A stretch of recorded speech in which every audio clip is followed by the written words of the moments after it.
मैं सचिन गौड़ आप सभी का अपने चैनल साई कोचिंग लाइव में स्वागत करता हूं।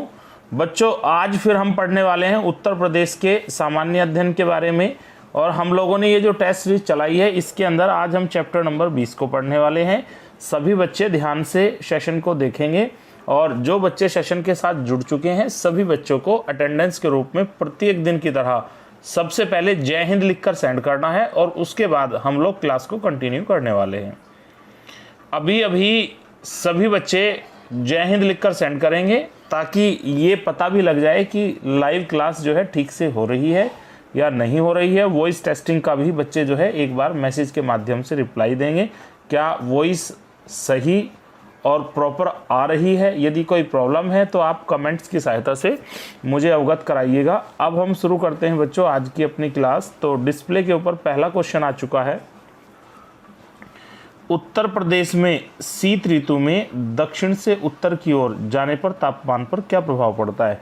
बच्चों, ये केवल उत्तर प्रदेश की ही हम बात नहीं कर रहे हैं, भारत के पूरे अगर हम क्षेत्रफल की बात करते हैं, यदि हम दक्षिण दिशा से उत्तर दिशा की ओर ट्रैवल करते हैं तो तापमान पर क्या प्रभाव पड़ता है।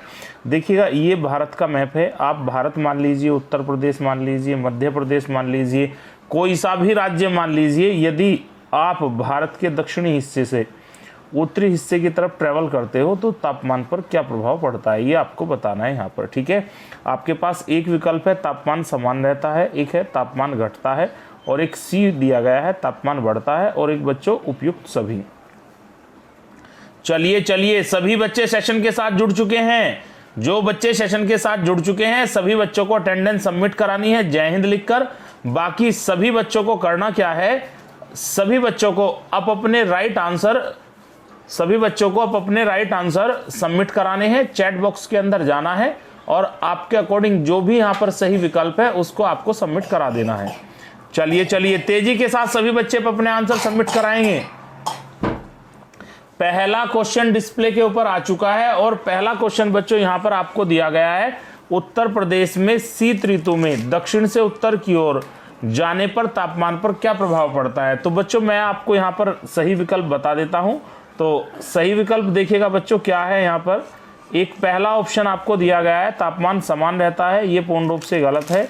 तापमान बढ़ता है, ये भी आपका गलत है। उपयुक्त सभी भी गलत है। यदि हम दक्षिण से उत्तर की ओर ट्रैवल करते हैं तो तापमान सदैव घटता है। उसका रीज़न क्या है, भारत के उत्तरी हिस्से में हिमालय की स्थिति है।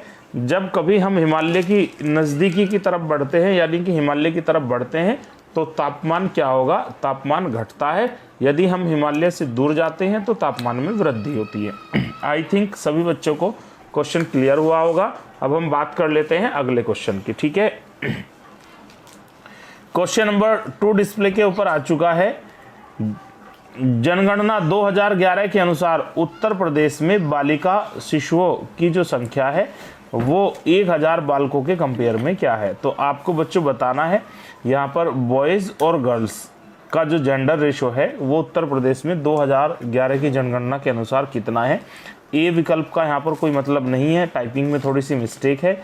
एक आपको दिया गया है 902, एक आपको दिया गया है 916 और एक बच्चों आपको दिया गया है 892। सभी बच्चों को 4 सेकंड के अंदर अपने आंसर सबमिट करा देने हैं। चलिए तेजी के साथ सभी बच्चे अपने आंसर सबमिट कराएंगे। उत्तर प्रदेश की 2011 की जनगणना के अनुसार शिशुओं की जो संख्या है उसका रेशो क्या है, बालक और बालिकाओं का आपको कंपेयर करके बताना है।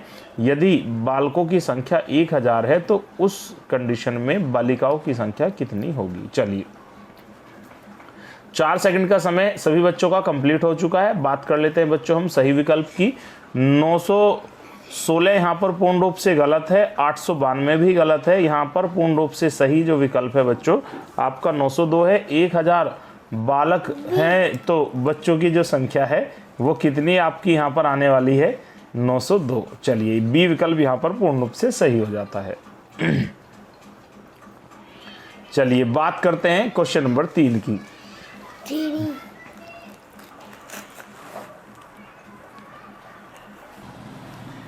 चलो बच्चों, क्वेश्चन नंबर 3 डिस्प्ले के ऊपर आ चुका है। देश में पशुधन की दृष्टि से उत्तर प्रदेश का कौन सा स्थान है। क्वेश्चन को ध्यान से पढ़िएगा सभी बच्चे।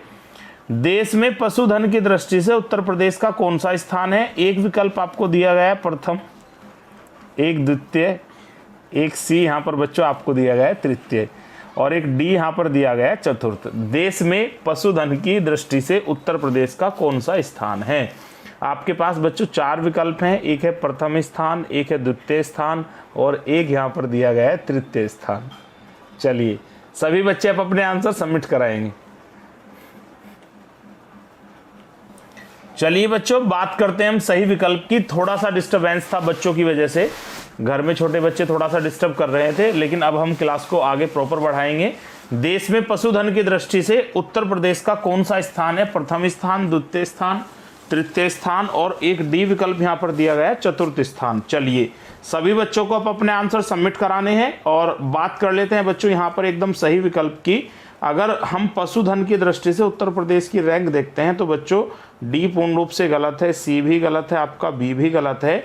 यूपी की जो रैंक है पशुधन के हिसाब से वो पहली रैंक है। लेकिन यहाँ पर बच्चों आपको एक चीज़ बड़े अच्छे से ध्यान रखनी है, यदि आपसे पूछा जाता है मिल्क के हिसाब से, दुग्ध उत्पादन के हिसाब से भारत का प्रथम राज्य कौन सा है, तब बच्चों आपको बताना है हरियाणा, ठीक है। और दूसरा नंबर किसका आता है? फिर आता है आपका यूपी का। आई थिंक आपको क्वेश्चन समझ में आया होगा। अगर पशुधन की यानी कि नंबर ऑफ एनिमल्स की बात करता है पालतू, तब आपको बताना है उत्तर प्रदेश पहली रैंक। लेकिन यदि आपसे ये पूछा जाता है कि दुग्ध उत्पादन में भारत का पहला अग्रणी राज्य कौन सा है, तब बच्चों आपको राइट आंसर देना है हरियाणा। चलिए बात करते हैं आज के क्वेश्चन नंबर 4 की। क्वेश्चन नंबर 4 डिस्प्ले के ऊपर आ चुका है, सभी बच्चे ध्यान से देखेंगे। उष्णकटिबंधीय नम पर्णपाती वन उत्तर प्रदेश के किस क्षेत्र में पाए जाते हैं?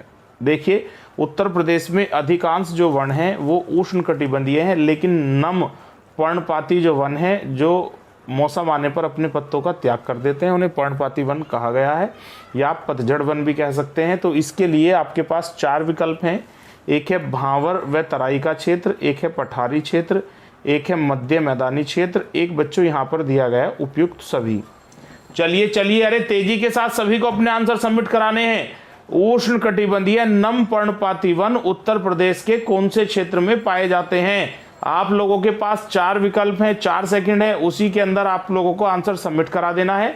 बच्चों पहला विकल्प हमारे पास है भांवर व तराई, दूसरा है पठारी क्षेत्र, सी है मध्य मैदानी क्षेत्र और डी यहाँ पर दिया गया उपयुक्त सभी। तो बच्चों डी आपका पूर्ण रूप से गलत है, सी भी गलत है, आपका बी भी गलत है। यहाँ पर पूर्ण रूप से जो आपका राइट आंसर हो जाता है भांवर व तराई का क्षेत्र। तराई के क्षेत्र से ही एक आपको हिंट मिल जाता है नम, गंगा का जो नमी वाला क्षेत्र है उसी क्षेत्र में उष्णकटिबंधीय नम पर्णपाती वन पाए जाते हैं, यानी कि भांवर व तराई के क्षेत्र में। चलिए बात करते हैं आज के क्वेश्चन नंबर 5 की। उत्तर प्रदेश के अंदर एक योजना है जिसका नाम है संकल्प योजना। तो संकल्प योजना का संबंध किससे है? एक विकल्प है यहाँ पर बच्चों शिक्षा, एक है नारी का विकास, एक है रोजगार सृजन और एक डी यहाँ पर दिया गया है विकलांग कल्याण। संकल्प योजना का संबंध किससे है? शिक्षा, नारी विकास, रोजगार सृजन और एक डी यहाँ पर बच्चों आपको दिया गया है विकलांग कल्याण। किसी भी बच्चे को कोई भी डाउट्स हो तो वो पूछ सकता है कमेंट बॉक्स की सहायता से, या चैट बॉक्स में भी पूछ सकता है, उसमें भी आपको रिप्लाई दिया जाएगा। संकल्प योजना का संबंध किससे है? शिक्षा, नारी विकास, रोजगार सृजन और विकलांग कल्याण। चलिए चलिए तेजी के साथ सभी को अपने आंसर सबमिट कराने हैं। बच्चों यहाँ पर ए विकल्प आपका पूर्ण रूप से गलत है, बी नारी विकास भी आपका गलत है, डी विकलांग कल्याण भी गलत है। संकल्प योजना का संबंध किससे है? रोजगार सृजन से है। आप सभी बच्चों को ये चीज अच्छे से ध्यान रख लेनी है। चलिए अपने सेशन को थोड़ा सा आगे बढ़ाते हैं, बहुत ज़्यादा टाइम हम लोगों को नहीं लगाना है। ये उत्तर प्रदेश सामान्य ज्ञान के ऊपर आज अंतिम क्लास होने वाली है। कल से हम लोगों के द्वारा पर्यावरण अध्ययन को प्रारंभ किया जाएगा। सीटेट, यूपीटेट, लोअर पीसीएस और यूपी ट्रिपल एससी और एसएससी रेलवे को ध्यान में रखते हुए सभी परीक्षाओं में एनवायरमेंट साइंस के क्वेश्चन पूछे जाते हैं। चलिए बात करते हैं क्वेश्चन नंबर 6 की। हाल ही में जापानी मस्तिष्क ज्वर की महामारी से उत्तर प्रदेश में सर्वाधिक प्रभावित होने वाले जनपद का नाम क्या है? हाल ही में जापानी मस्तिष्क ज्वर की महामारी से उत्तर प्रदेश में सर्वाधिक प्रभावित होने वाले जनपद का नाम क्या है? एक विकल्प है यहाँ पर बस्ती, एक है बच्चों गोंडा, एक है गोरखपुर, एक यहाँ पर दिया गया कानपुर। ठीक है, चलिए तेजी से बताना है, जापानी मस्तिष्क ज्वर महामारी से प्रभावित होने वाला उत्तर प्रदेश का कौन सा जनपद है जो सबसे ज़्यादा प्रभावित था। 4 विकल्प आपके पास मौजूद हैं। 3 से 4 सेकंड के अंदर प्रत्येक विद्यार्थी को अपने आंसर चैट बॉक्स में सबमिट करा देने हैं। चलिए, जिन बच्चों ने चैनल को सब्सक्राइब नहीं किया है उन सभी बच्चों को ईमानदारी के साथ चैनल को सब्सक्राइब कर लेना है। पहला विकल्प बच्चों डिस्प्ले के ऊपर दिया गया बस्ती, जो कि पूर्ण रूप से गलत है। पहला विकल्प देखिएगा सभी बच्चे एक बार, बस्ती पूर्ण रूप से गलत है। बी गोंडा भी आपका गलत है। डी कानपुर भी गलत है। यहाँ पर पूर्ण रूप से सही विकल्प है गोरखपुर। गोरखपुर उत्तर प्रदेश का ऐसा जनपद है जो जापानी मस्तिष्क ज्वर की महामारी से सर्वाधिक प्रभावित हुआ है। चलिए आगे बात करते हैं क्वेश्चन नंबर 7 की। माध्यमिक शिक्षा चयन बोर्ड का गठन कब किया गया है। माध्यमिक शिक्षा चयन बोर्ड का गठन बच्चों कब किया गया है। एक विकल्प है 1980, एक 1982, 1985, एक डी यहाँ पर मौजूद है 1988। B Ed entrance exam UP TET C TET के हिसाब से बहुत ज़्यादा खास क्वेश्चन है, सभी बच्चों को ये ध्यान रख लेना है। माध्यमिक शिक्षा चयन बोर्ड का गठन कब किया गया है। 1980, 1982, 1985, एक डी विकल्प यहाँ पर दिया गया 1988। चलिए चलिए, अरे तेजी के साथ सभी बच्चों को अपने आंसर सबमिट कराने हैं। माध्यमिक शिक्षा चयन बोर्ड का गठन कब किया गया है। 1980, 1982, 1985, डी विकल्प यहाँ पर मौजूद है 1988। चलिए चलिए, 4 सेकंड का समय आप लोगों का लगभग कंप्लीट हो चुका है। बात कर लेते हैं हम लोग डायरेक्ट सही आंसर की।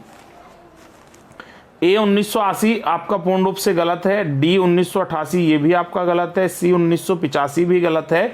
माध्यमिक शिक्षा चयन बोर्ड का गठन सन 1982 में किया गया था, यानी कि बी विकल्प यहाँ पर बच्चों आपका पूर्ण रूप से सही है। यही आपको ध्यान रख लेना है। माध्यमिक शिक्षा चयन बोर्ड का गठन भारत सरकार के द्वारा सन 1982 में किया जाता है।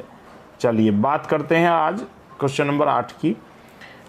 बक्सर का युद्ध जो कि 1764 में हुआ था, बक्सर के युद्ध में अवध के नवाब ने भाग लिया, उनका नाम क्या था। चलिए, अवध का नेतृत्व करने वाले नवाब का नाम आपको यहाँ पर बताना है बक्सर के युद्ध में। ठीक है, एक विकल्प है आपके पास शुजाउद्दौला, एक है शाह आलम, एक है वाजिद अली, एक है सफदरगंज। चलिए चलिए चलिए, अरे भाई तेजी के साथ सभी बच्चों को अपने आंसर सबमिट कराने हैं। बक्सर के युद्ध में अवध के किस नवाब ने भाग लिया था। शुजाउद्दौला, एक है शाह आलम, एक है वाजिद अली और एक डी विकल्प है बच्चों सफदरगंज। चलिए तेजी के साथ सभी बच्चों को 3 से 4 सेकंड में अपने आंसर सबमिट करा देने हैं। चलिए बात करते हैं बच्चों यहाँ पर हम लोग सही विकल्प की। आई थिंक 3-4 सेकंड का जो समय था आपका निकल चुका है। आपको तेजी के साथ अपने आंसर को रेस्पॉन्स करना था। हम यहाँ पर बात कर लेते हैं एकदम सही विकल्प की। तो बच्चों यहाँ पर एक डी दिया गया है सफदरगंज, जो कि पूर्ण रूप से गलत है। एक वाजिद अली दिया गया है, ये भी आपका पूर्ण रूप से गलत है। शाह आलम भी आपका पूर्ण रूप से गलत है। यदि हम बक्सर के युद्ध में अवध की तरफ से नेतृत्व करने वाले नवाब की बात करते हैं तो राइट आंसर बच्चों यहाँ पर होगा शुजाउद्दौला। चलिए, काफ़ी खास क्वेश्चन है हिस्ट्री के हिसाब से भी और उत्तर प्रदेश के हिसाब से भी। चलिए बात कर लेते हैं यहाँ पर हम क्वेश्चन नंबर 9 की। उत्तर प्रदेश में उर्दू की द्वितीय राजभाषा के रूप में कब स्वीकार किया गया। उत्तर प्रदेश की पहली जो भाषा है उसको हिंदी कहा गया है। यदि द्वितीय भाषा की बात करते हैं तो उसे उर्दू कहा गया है। ठीक है, लेकिन आपको बताना है उर्दू को उत्तर प्रदेश की द्वितीय भाषा के रूप में कब स्वीकार किया गया था। एक आपके पास है 1979, एक है 1961, एक बच्चों यहाँ पर है 1989, एक है 1999। चलिए चलिए, 4 विकल्प मौजूद हैं और तेजी के साथ सभी बच्चों को अपने आंसर रेस्पॉन्स करने हैं। चलिए भाई, अरे सभी बच्चों को अपने आंसर सबमिट कराने हैं। कोई भी स्टूडेंट ऐसा नहीं होगा जो आंसर सबमिट नहीं कराएगा। उत्तर प्रदेश में उर्दू को द्वितीय राजभाषा का दर्जा कब दिया गया था। 1979, 1961, 1989 और डी विकल्प बच्चों यहाँ पर आपको दिया गया 1999। चलिए 4 सेकंड का समय आप लोगों का निकल चुका है। बात कर लेते हैं सही विकल्प की। ए यहाँ पर गलत है बच्चों, बी भी आपका गलत है, डी भी गलत है। उत्तर प्रदेश में उर्दू को दूसरी भाषा के रूप में 1989 में स्वीकार किया गया था। ये चीज़ आप सभी बच्चों को ध्यान रख लेनी है। चलिए बात करते हैं क्वेश्चन नंबर 10 की। रामपुरा जो भारत में अपना सौर ऊर्जा प्लांट लगाने वाला देश का पहला गांव बन गया है, वह कहां पर स्थित है? रामपुरा नाम का एक गांव है और इस गांव के अंदर ऊर्जा के रूप में सौर ऊर्जा को अपनाया गया है। सौर ऊर्जा का प्लांट लगाकर पूरे गांव के अंदर पावर को सप्लाई किया जाता है। पूरे भारत में ऐसा करने वाला ये पहला गांव है। इसका संबंध कौन से राज्य से, ये आप लोगों को बताना है। एक विकल्प आपके पास है मध्य प्रदेश, एक है हिमाचल प्रदेश, एक सी है बच्चों आंध्र प्रदेश और एक आपको डी दिया गया है उत्तर प्रदेश। चलिए तेजी के साथ सभी बच्चों को अपने आंसर सबमिट कराने हैं। रामपुरा जो भारत में अपना सौर ऊर्जा प्लांट लगाने वाला पहला गांव बन गया है, वह कहां पर स्थित है? एक बच्चों यहां पर था आपका मध्य प्रदेश, एक बी था हिमाचल प्रदेश, एक सी आंध्र प्रदेश, एक डी आपका है उत्तर प्रदेश। चलिए अरे भाई तेजी के साथ आंसर सबमिट कीजिएगा। चलिए बात कर लेते हैं यहां पर सही विकल्प की। बच्चों सही विकल्प आपके पास मौजूद हैं सारे के सारे। तो आपको बताना है कि रामपुरा जो कि भारत का पहला गांव है जिसके द्वारा सौर ऊर्जा का प्लांट लगाया गया है, मध्य प्रदेश से इसका कोई लिंक नहीं है, गलत है। हिमाचल से भी कोई लिंक नहीं है, आंध्र प्रदेश से भी नहीं है। इस गांव की जो स्थिति है वह कौन से राज्य में है? तब आपको आंसर देना है उत्तर प्रदेश। चलिए बात करते हैं आज के अगले क्वेश्चन की। क्वेश्चन नंबर 11 डिस्प्ले के ऊपर आ चुका है। सोनाड़ी देवी का मंदिर उत्तर प्रदेश के कौन से जनपद में स्थित है? ये आपको यहाँ पर बताना है। सोनाड़ी देवी का मंदिर उत्तर प्रदेश के किस जनपद में है? चलिए तेजी के साथ आप लोगों को आंसर देना है। कानपुर, कासगंज, एटा और डी विकल्प है महाराजगंज। चलिए सोनाड़ी देवी का मंदिर उत्तर प्रदेश के कौन से जनपद में स्थित है? सभी बच्चों को तेजी के साथ अपने आंसर सबमिट कराने हैं। सोनाड़ी देवी का मंदिर उत्तर प्रदेश के कौन से जनपद में है? 4 सेकंड के अंदर सभी बच्चों के आंसर आ जाने चाहिए। चलिए भाई बढ़ाएं क्वेश्चन को थोड़ा सा आगे। तो बच्चों आपके पास जो 4 विकल्प थे, अगर हम पहले विकल्प की बात करते हैं, सोनाड़ी देवी का मंदिर कानपुर में नहीं है, ये पूर्ण रूप से गलत है। कासगंज भी गलत है, एटा भी गलत है। यहाँ पर यदि सही विकल्प की हम बात करते हैं तो महाराजगंज के अंदर ही सोनाड़ी देवी का मंदिर स्थित है। चलिए जो बच्चे रिप्लाई नहीं कर रहे हैं सभी बच्चों को चैट बॉक्स में जाकर ईमानदारी के साथ एक सही विकल्प आपको सबमिट कराना है। यदि आप टीचर के आंसर देने के बाद अपने क्वेश्चन को रेस्पॉन्स करते हो तो उसका कोई मतलब नहीं है। हम लोगों को अपनी जो तैयारी है उसको चेक करना है और सेशन को धीरे धीरे आगे बढ़ाते चलना है, ठीक है। चलिए पढ़ने से ही विकास होगा भाई। 12वें क्वेश्चन की बात कर लेते हैं। उत्तर प्रदेश में किसान बही योजना कब से लागू की गई है? हमारे उत्तर प्रदेश के अंदर किसान बही योजना कौन से सन से लागू की गई है, ये आपको बताना है। एक आपके पास विकल्प है 1990, एक है 1992, एक है 1995 और एक डी विकल्प है यहाँ पर 1998। उत्तर प्रदेश में किसान बही योजना कब से लागू है? 1990, 1992, 1995, एक डी विकल्प है यहाँ पर 1998। चलिए अरे भाई तेजी के साथ सभी बच्चों को अपने आंसर सबमिट कराने हैं। उत्तर प्रदेश में किसान बही योजना कब लागू की गई है? 1990, 1992, 1995, डी विकल्प आपको पढ़ लेना है 1998। चलिए तेजी के साथ सभी बच्चों को अपने आंसर सबमिट कराने हैं।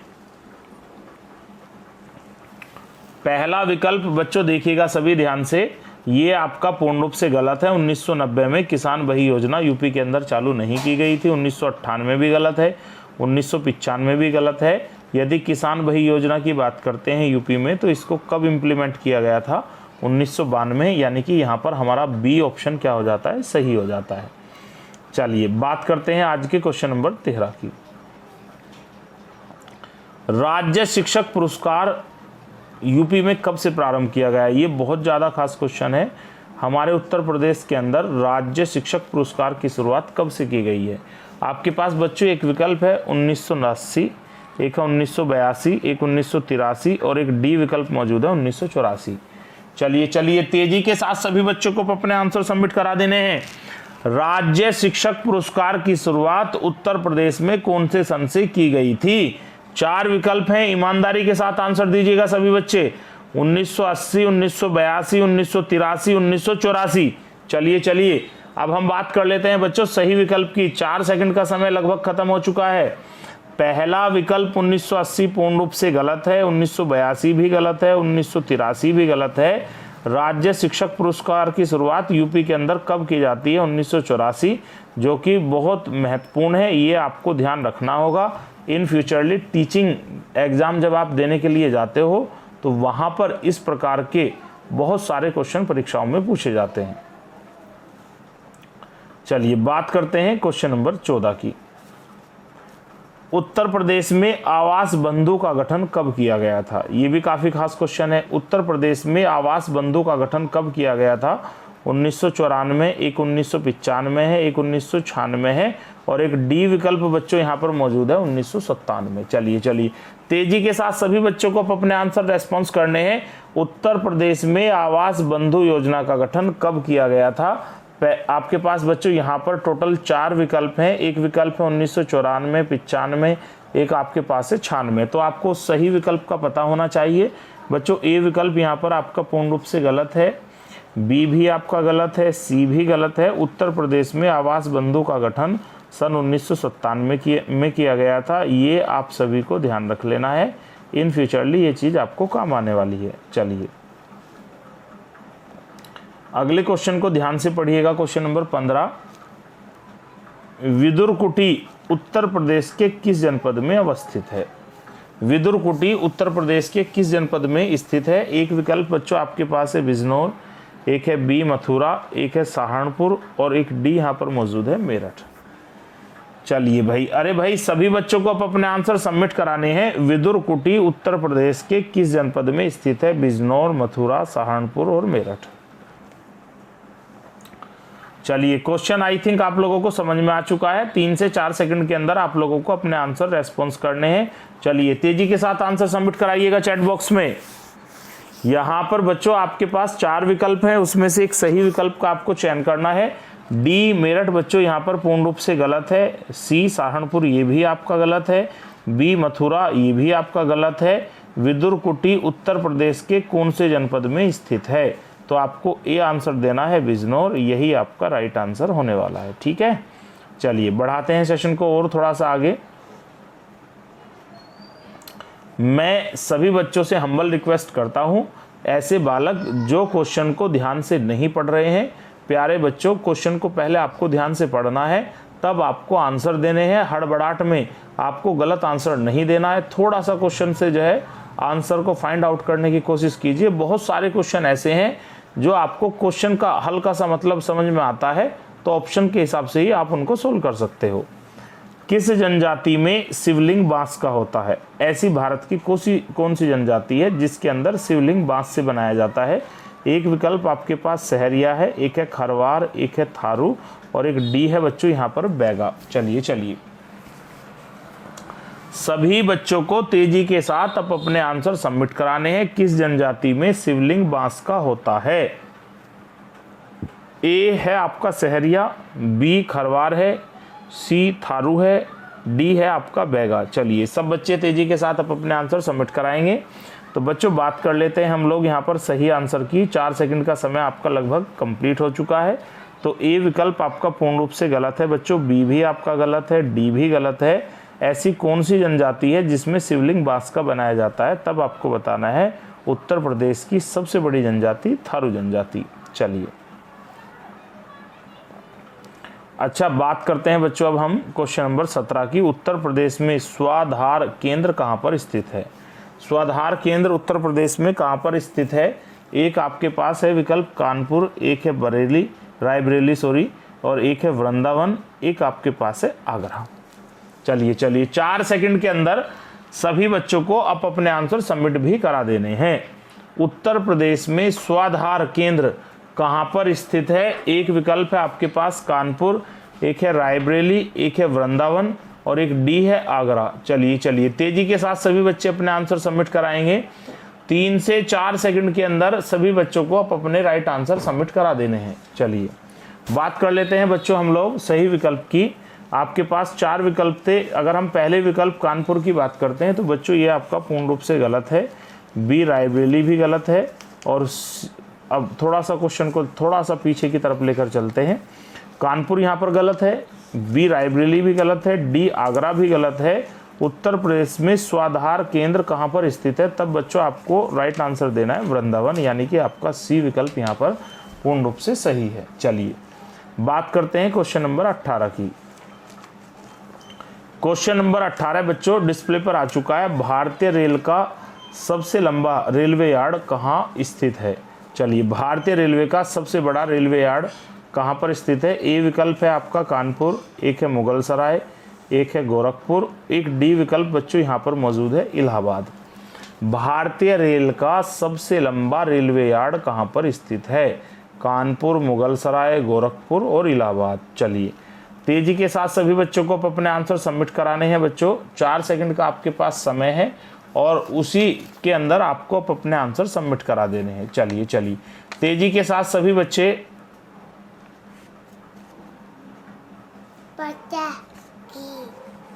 चलिए पहला है आपके पास ए कानपुर, ये आपका पूर्ण रूप से गलत है बच्चों।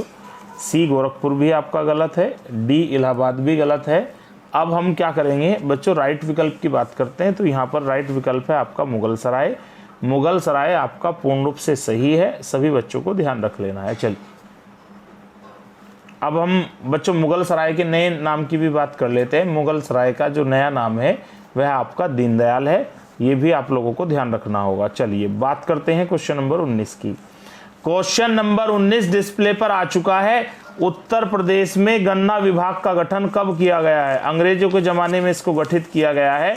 उत्तर प्रदेश में गन्ना विभाग का गठन कब किया गया है? ए है 1947, एक 1932 है, एक 1935 है, एक डी विकल्प यहाँ पर मौजूद है 1950। उत्तर प्रदेश में गन्ना विभाग का गठन कब किया गया था? एक विकल्प 1947 है, एक विकल्प 1932 है, एक विकल्प आपके पास 1935 है और एक डी भी आपके पास मौजूद है 1950। चलिए आई थिंक 4 सेकंड का समय आप लोगों का ख़त्म हो चुका है, आपको रेस्पॉन्स दे देना था। लेकिन चलो जिन बच्चों ने रेस्पॉन्स नहीं दिया है तेज़ी के साथ अपने आंसर चैट बॉक्स में सबमिट कराएंगे। ऐसे बच्चे जिन्होंने हमारा चैनल सब्सक्राइब नहीं किया है सभी बच्चों को ईमानदारी के साथ चैनल को सब्सक्राइब कर लेना है और प्रतिदिन शाम के 9 बजे लाइव अवश्य आना है। आज की जो क्लास है ये थोड़े से टेक्निकल इश्यूज़ और फैमिली प्रॉब्लम्स की वजह से लेट हो गई है। ये क्लास आपकी जो है थोड़ा सा आज लेट है, उसके लिए मैं क्षमा प्रार्थी हूँ। लेकिन कल से प्रतिदिन जो आपकी क्लास है वो एक्यूरेट 9 बजे चलाई जाएगी। चलिए उत्तर प्रदेश के गन्ना विभाग की हम बात कर लेते हैं। तो बच्चों 1947 यहाँ पर आपका गलत है, 1932 भी आपका गलत है, 1950 भी गलत है। उत्तर प्रदेश में गन्ना विभाग का गठन 1935 में किया गया था। चलिए अब हम बात कर लेते हैं आज के लास्ट क्वेश्चन की। भारत की पहली बोलती मूवी का नाम क्या है? भारत की बोलती पहली मूवी का नाम क्या है? पहली फिल्म का नाम क्या है? एक है आपके पास विकल्प राजा हरिश्चंद्र, एक है आलम आरा, एक सी है गाइड और एक डी आपको दिया गया है भारत। चलिए तेजी के साथ सभी बच्चों को अपने आंसर सबमिट करा देने हैं। भारत की पहली बोलती मूवी का नाम क्या है? एक है राजा हरिश्चंद्र, एक है आलम आरा, एक आपको दिया गया है सी गाइड और एक डी यहाँ पर दिया गया है बच्चों आपको भारत। चलिए बात कर लेते हैं हम लोग सही विकल्प के बारे में। तो पहला विकल्प आपको राजा हरिश्चंद्र दिया गया है, ये पूर्ण रूप से आपका गलत है। पहला विकल्प आपका पूर्ण रूप से बच्चों यहाँ पर आपका गलत हो जाता है। सी गाइड भी आपका गलत हो जाता है, डी भारत भी गलत हो जाता है। भारत की पहली बोलती मूवी का नाम क्या है? आलम आरा। लेकिन ये चीज़ आपको स्पेशली ध्यान रखनी है, यदि आपसे पूछा जाता है भारत की पहली मूवी तब आपको बताना है राजा हरिश्चंद्र। लेकिन अगर ये पूछा जाए भारत की पहली बोलती मूवी तब बच्चों आपको बताना है आलम आरा। चलिए बच्चों आज की जो क्लास है हमारी कंप्लीट हो चुकी है। कल से हम लोगों के द्वारा एनवायरनमेंट साइंस को चलाया जाएगा। ऐसे बालक जो हमारे चैनल पर नए हैं उन सभी को रात्रि 9 बजे लाइव अवश्य आना है। आज की क्लास कंप्लीट हो चुकी है। सभी बच्चों को शुभ रात्रि। Thank you so much watching our video.